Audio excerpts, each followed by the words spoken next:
Although I graduate this month, I won't be attending the ceremony, so I wanted this final project to, in some way, compensate for that.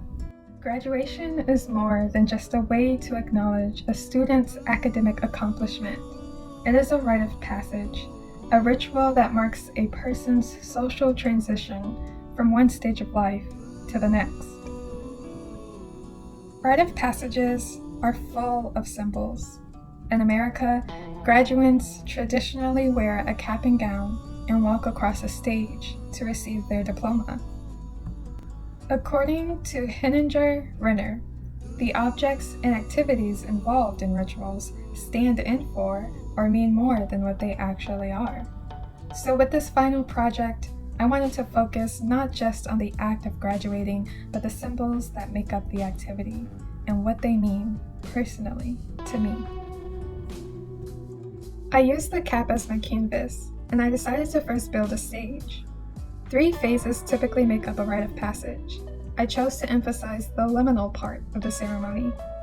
Liminality, derived from the Latin word limen to mean threshold, is typically described as the betwixt and between position of a rite of passage.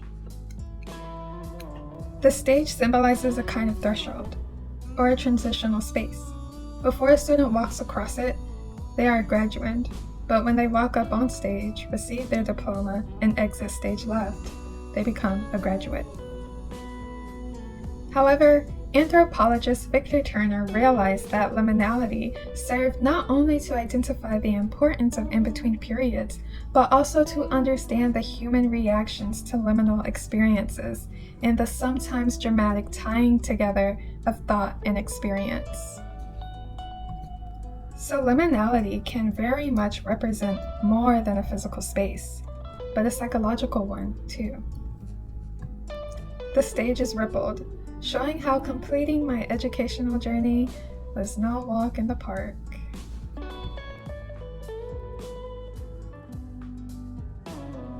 The LED above the stage represents a spotlight, one that turns off but also comes back on, to symbolize there will be many more moments like this to come. The red rose stands for commemoration, the white flowers for new beginnings, and because I am a writing major, the purple ones are for imagination and creativity. Lastly, the tassel. Traditionally, you move the tassel from right to left after a degree is conferred. This tassel moves right to left continuously. It's supposed to look like a clock that keeps spinning, because although I am proud to graduate, underneath it all, I guess I do feel like I'm running out of time.